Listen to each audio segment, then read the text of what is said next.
Muchas gracias a todos los participantes por estar aquí conmigo. Hoy voy a salirme un poco de los tópicos clásicos que manejo en cuidado intensivo cardiovascular, de paro cardíaco, de shock cardiogénico, de presión mecánica. Vamos a hablar un poco de un campo en el que no soy un experto, pero en el que he tenido algunos pinitos iniciales a partir de la experiencia personal que surge en unos proyectos de investigación que hemos desarrollado. Estas son mis declaraciones. No hay ningún realmente relevante a esta charla. La más importante quizás sería esta, que el tema de inteligencia artificial, discutirlo en unos minutos limitados es bastante difícil, ya que es muy extenso. Y la otra es que tenemos que empezar a ver la inteligencia artificial como la integración realmente de lo que pueden hacer los dispositivos y este tipo de tecnologías y la ciencia de datos a la medicina, y no como dos entes separados, porque creo que sería un error muy grande.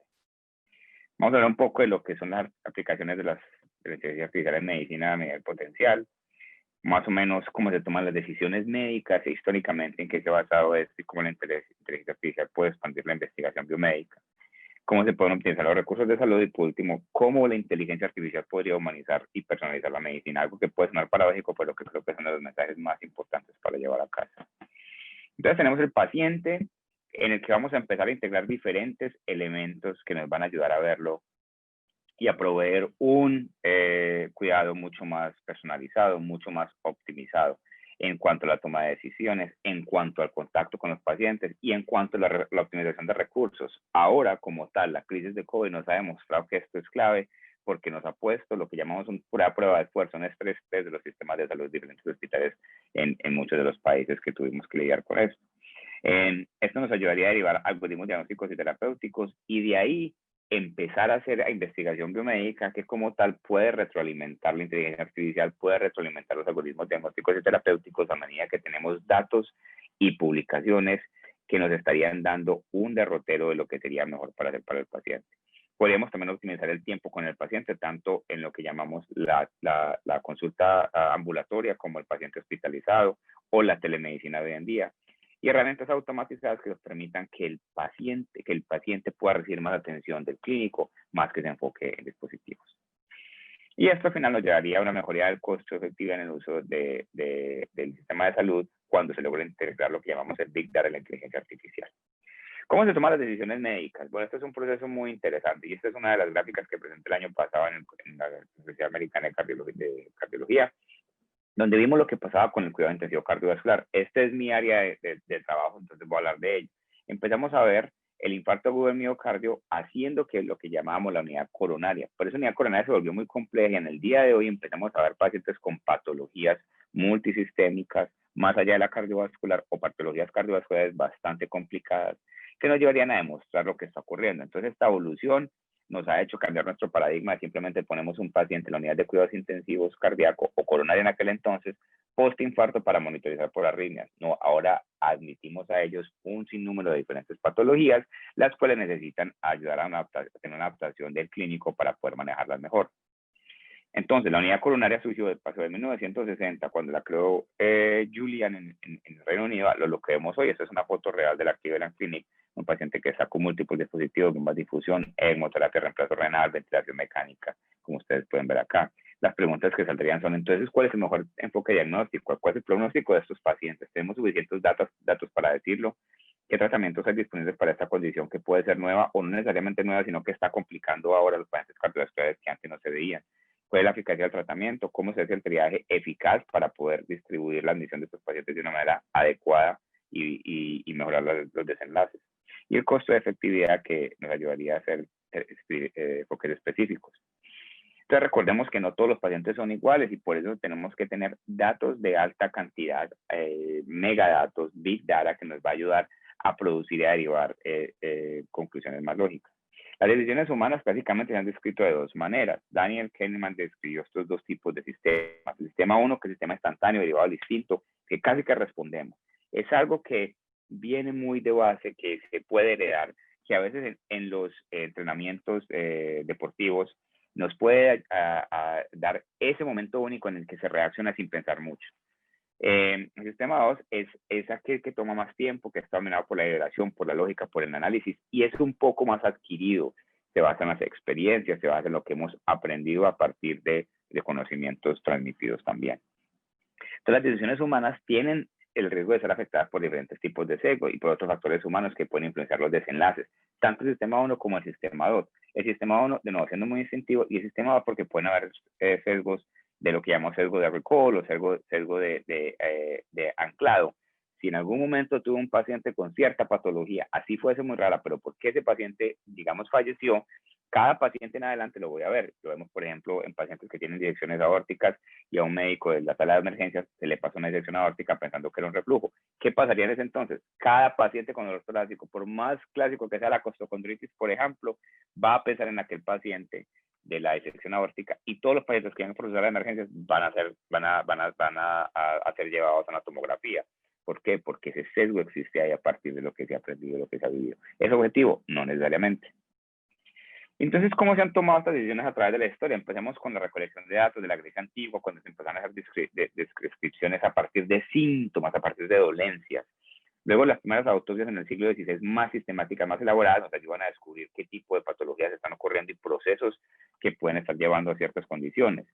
La patología anatómica mucho más detallada nos ayuda a tener una conexión de la patofisiología y lo que está realmente ocurriendo. Y ya la medicina moderna del siglo XX, que digamos William Osler fue el fundador. Entonces, partimos de lo que son creencias y suposiciones y percepciones a empezar a recolectar ya medicina basada en la evidencia. Usamos ciencias biomédicas, investigación, observaciones más sistemáticas y bioestadísticas. Y esto nos lleva a tener comparaciones y de esta manera poder tener lo que hoy en día, por ejemplo, son las guías de manejo de la Sociedad Americana del Corazón, de la Sociedad Americana Torácica, porque todas estas son basadas en unas observaciones sistémicas y se da al nivel de la evidencia. A esto se le seguirá lo que viene en el futuro, la innovación, la inteligencia artificial, la ciencia de datos, el machine learning y la programación. Entonces, miremos estas guías. Estas guías son muy importantes porque se basan en lo que tenemos derroteros que yo mencionaba. Hay una pirámide de la evidencia, empezando por los reportes de casos que son en gran cantidad, pero en baja calidad. Pero así empieza todo. Cuando tenemos una patología relativamente rara, se reporta a nivel de reporte de casos. Después aumenta las series de casos y ya vamos subiendo. Es cuando ya estudios de caso controles, estudios de cohortes, estudios aleatorizados prospectivos, randomizados, ojalá dobles ciegos, los metaanálisis y la revisión sistemática. Entonces, esta es la pirámide de la evidencia que nos llevaría a lo que hoy en día se ha implementado para la recomendación de ciertos tipos de guías y de manejo. Ahora, por ejemplo, en mi campo, el estudio del cuidado intensivo cardiovascular, los estudios aleatorizados prospectivos de doble ciego son mínimos o no existentes como ocurre en esta gráfica. Entonces, para nosotros, ¿qué hacemos? Empezamos a buscar estrategias para poder publicar. Entonces, el Machine Learning, el Data Science, el Artificial Intelligence ha sido una herramienta muy útil. Este es mi estudiante, a la izquierda está Leo, uno de mis fellows más brillantes, y a la mano derecha está Albert, uno de mis estudiantes más brillantes que además haya tenido. Albert decidió tomar un año libre de la carrera de medicina para hacer una maestría sobre investigación y se dedicó a aprender ciencia de datos. Y entonces usamos la base de datos del Hospital VA Deaconess de Harvard, en las cuales hay más o menos 60,000 pacientes admitidos a cuidado intensivo. Y de ahí derivamos variables que queríamos mirar. Como ustedes pueden imaginar, esto no es algo que va a caber en un computador normal. Tenemos que usar servidores de alta capacidad. Y a partir de ahí, yo le he hecho preguntas a Albert. Albert, quiero que por favor tomes todos los pacientes que fueron admitidos a la unidad de cuidado intensivo cardiovascular, no quirúrgicos, que recibieron ventilación mecánica y que tuvieron catéter de Swan-Ganz. Y a partir de ahí quiero que me digas cuáles fueron los parámetros hemodinámicos, cuáles son los parámetros ventilatorios y cuáles fueron los desenlaces. Obviamente, Albert en este momento puede hacer eso en un análisis en 4 días. Antes se demoraba 4 o 5 semanas, pero que aprendió, logró integrar esto. Y muchas veces estamos en la oficina y le digo, tengo esta otra idea. Él mete su código y tenemos el output en un momento, lo que nos da elementos de tiempo real. Claro, no es un estudio aleatorizado prospectivo, doble ciego, pero esto es mundo real. Estos son datos que han sido puestos en nuestra base de datos minuto por minuto. Muchos de ellos es la frecuencia cardíaca minuto a minuto. Algunos de ellos son las presiones arteriales cada 30 minutos. Como ustedes se pueden imaginar, esto es una mina de oro para la investigación y para tener posibilidades posteriori de poder publicar y entender qué está pasando en unos ámbitos donde no hay tanta información. Ahora, la ciencia de datos no es nueva. Este es un artículo que fue publicado en el New England Journal en 1966, donde se describía cómo hacer un sistema electrónico de historia clínica, que hoy en día es completamente ubicuo en muchos de los hospitales. Ahora, más allá, en 1970 se habla de un artículo de la medicina y el computador, quizás el primer artículo de inteligencia artificial.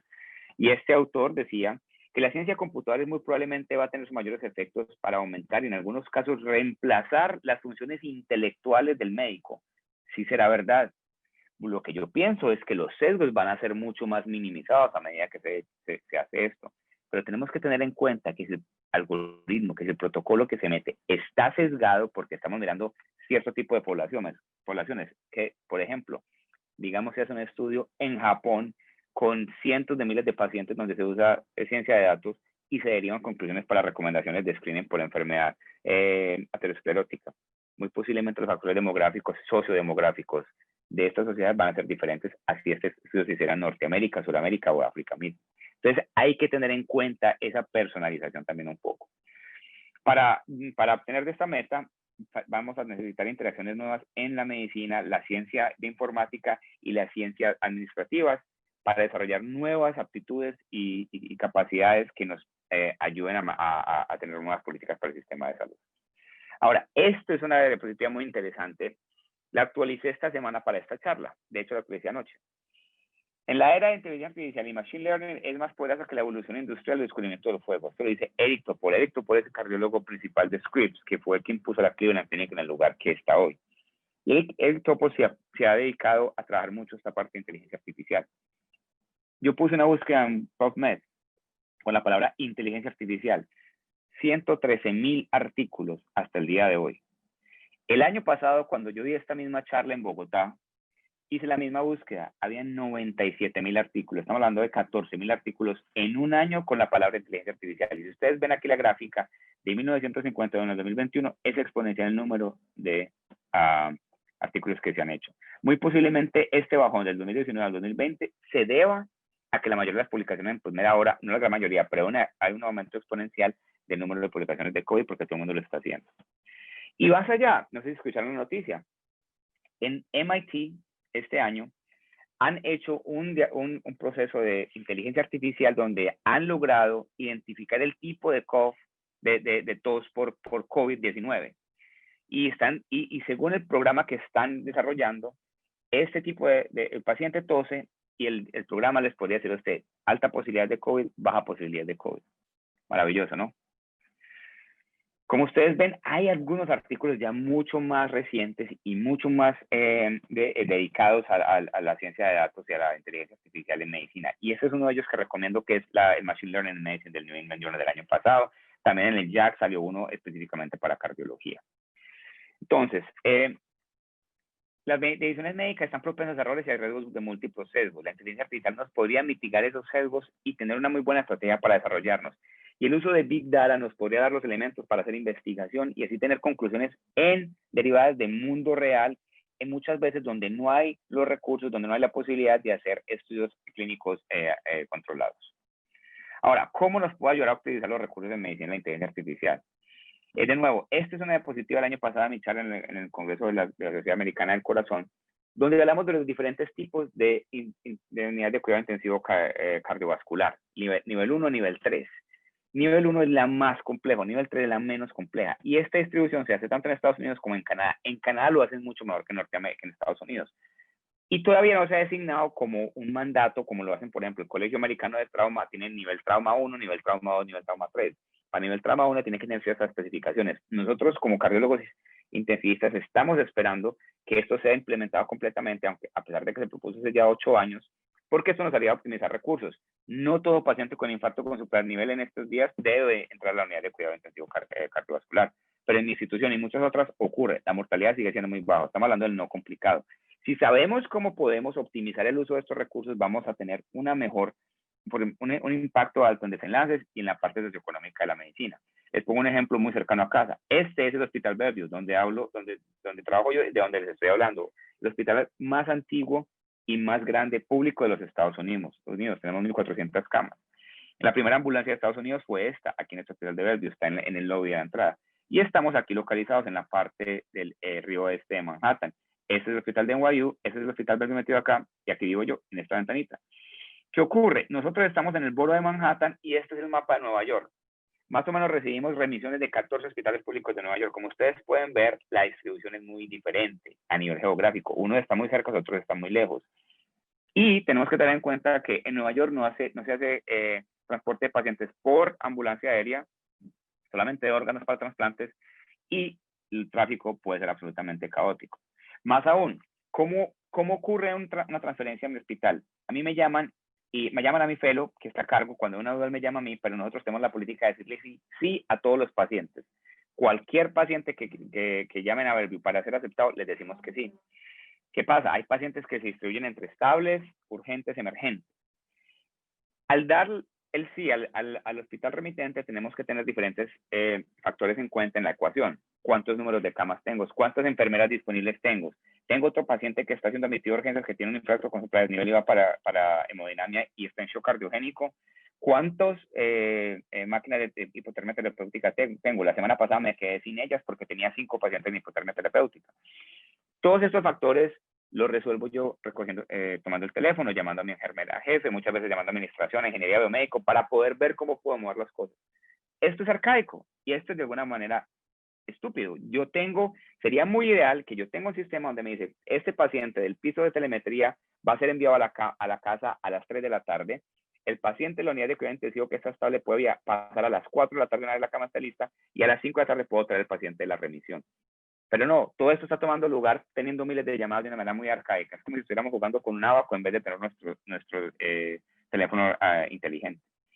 La inteligencia artificial, la ciencia de datos, es realmente algo que nos puede ayudar a optimizar los sistemas de salud y los recursos. Esto es un tweet de Eric Topol y uno de los radiólogos donde dice, en Estados Unidos hay tantas regulaciones para yo obtener la historia clínica de un paciente que está en el hospital del frente que dice, es más fácil usar su tarjeta débito en un cajero en Mongolia, en la parte más de las afueras, que obtener la historia clínica del hospital del lado. Eso es algo ridículo. Estamos teniendo retrasos en los cuidados médicos, estamos teniendo sobreuso de recursos médicos y eso no tiene ningún sentido. La inteligencia artificial nos podría ayudar en este sentido. Lo mismo nos podría ayudar a optimizar el monitoreo de pacientes. ¿Cuándo el paciente se va a deteriorar? Estamos empezando a seguir, la taquicardia empezó a aumentar y se ha hecho ya esto en pacientes con sepsis. Cuando la frecuencia cardíaca cambia tantos puntos en tanto periodo de tiempo, cuando el lactato se eleva tanto en tanto periodo de tiempo, es un signo que dice, este paciente va a entrar en shock séptico, póngale cuidado. Lo mismo que puede ocurrir en shock cardiogénico. Entonces, hay muchas herramientas que se podrían optimizar aquí. Este es, por ejemplo, uno de los estudios que se derivó de la red MIMIC del hospital de VA Deaconess, en el que se analizaron el uso de líneas arteriales. Las líneas arteriales no están asociadas con una mejora de la sobrevida, no. Claro que es una intervención diagnóstica, pero sí están asociadas con un aumento del número de transfusiones y un aumento del número de exámenes, porque como tenemos una vía arterial, podemos derivarlos. Entonces, esto nos da un poco más de insight, de entendimiento de lo que está ocurriendo en el mundo real. Ahora, ¿cómo nos puede ayudar la inteligencia artificial a rescatar el lado humano de la medicina? Y este es un libro que yo se lo recomiendo a cualquier persona, no solamente a los médicos. Se llama Medicina Profunda, es de nuevo escrita por Eric Topol, donde nace su interés y donde escribe su interés por la inteligencia artificial a partir de una cirugía que él tuvo en su rodilla, un reemplazo de rodilla, donde no le fue muy bien. Y es fascinante el libro. De hecho, recuerdo que lo empecé a leer cuando estaba en Santiago hace 13 meses. Entonces, el contacto humano es clave, es importante. No vamos a despersonalizar la medicina porque eso podría ocurrir si hablamos de inteligencia artificial. Y con seguridad como paciente nos sentiríamos todavía muy cómodos hablando con un ser humano, un ser de carne y hueso que nos puede mirar los ojos y nos pueda entender. Ahora, miremos un ejemplo muy cercano. El tiempo de pantalla. Obviamente, si esto lo repetimos en el 2020 con el desastre de COVID, todos estamos gastando mucho tiempo en las pantallas porque las clases virtuales, las conferencias virtuales nos llevan a eso. Ahora, los niños ha sido un factor de preocupación para los pediatras y los psicólogos. Ahora, el tiempo de pantalla en la consulta médica también es algo que puede afectar la relación médico-paciente. ¿Por qué? Nos las pasamos escribiendo en el computador, tomando notas, sí, por el bien del paciente, revisando exámenes, pero no nos conectamos. ¿Qué tan útil sería un programa de inteligencia artificial donde yo le hable al paciente y a medida que el paciente me describe sus síntomas, el computador graba esas palabras y las convierte a una jerga médica? La pasamos del lenguaje laico del paciente a la jerga médica y podemos, en vez de estar describiendo todo el tiempo, conectarnos y mirarlos a los ojos. Eso sería muy importante porque eso nos ayudaría con una mayor satisfacción del paciente, un contacto más humano y nos podría ayudar a optimizar nuestro tiempo en el consultorio y también muy posiblemente en el servicio de hospitalización. Entonces, la inteligencia artificial podría liberar al clínico de las funciones técnicas y repetitivas que a menudo afectan la relación médico-paciente y puede identificar factores que interfieren en el contacto humano de la medicina. El enfoque colaborativo es clave, un funcionamiento sinergístico entre el personal médico y el desarrollo de la implementación de la inteligencia artificial. El machine learning por datos y científicos de datos puede derivar la atención y la inversión de los administradores y legisladores. Podemos decir a nuestros hospitales, necesitamos un sistema que optimice los pacientes y las remisiones, las altas. ¿Cuál es la barrera para mandar un paciente para la casa? Bueno, no tenemos suficientes terapeutas físicos. Entonces, ¿qué vamos a hacer? Estas identificaciones podrían tener lugar con el uso de inteligencia artificial y así optimizar mucho más los recursos. Y quiero cerrar con esta diapositiva un poco compleja, pero en ellas yo integré los elementos que podrían ayudarnos a optimizar la entrega de cuidado intensivo cardiovascular de manera óptima. Lo que hablamos del staffing, la estructura de la unidad cardiovascular, los procedimientos, las tecnologías, los recursos, y así de esta manera integrarlo con lo que es responsabilidad fiscal, mejoría de calidad y registros e investigación para mejorar nuestro propio campo. Y quiero concluir aquí y abrir el micrófono para preguntas si es en este momento o ya sea más tarde, según Martín nos indique.